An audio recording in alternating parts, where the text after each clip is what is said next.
રાજકોટ મહાનગરપાલિકામાં પદાધિકારીઓ અને અધિકારીઓની બેદરકારીના કિસ્સાઓ અવારનવાર સામે આવતા રહે છે, પરંતુ તાજેતરમાં જ નિમાયેલા સમિતિના ચેરમેનોએ તો હજુ શરૂઆતમાં જ પોતાની જવાબદારીઓ પ્રત્યે ઉદાસીનતા દાખવવાનું શરૂ કરી દીધું છે। સોમવારે જ મહાનગરપાલિકાની વિવિધ 15 સમિતિઓના ચેરમેનોની સત્તાવાર રીતે નિમણૂક કરવામાં આવી હતી। આ નિમણૂકને હજી માત્ર 4 દિવસ થયા છે, ત્યાં આજે જ ભારે આશ્ચર્ય અને આઘાતજનક ચિત્ર સામે આવ્યું છે। 15 સમિતિઓમાંથી ગુરુવારે માત્ર 3 જ સમિતિના ચેરમેન પોતાની ચેમ્બરમાં હાજર જોવા મળ્યા હતા, તો અન્ય 12 સમિતિના ચેરમેનો ગેરહાજર જણાતા તંત્રની કામગીરી સામે અનેક સવાલો ઊભા થયા છે।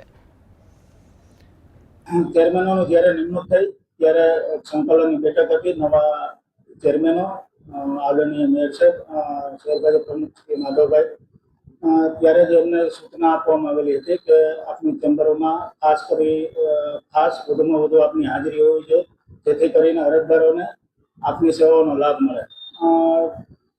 એ મુદ્દે આપના માધ્યમથી મારા ધ્યાન પર આવ્યું છે, તો ફરીથી બધા ચેરમેનોને સૂચના આપશું કે સમયસર પોતાનો નિયમિત સમય પોતાની ચેમ્બરમાં ફાળવે।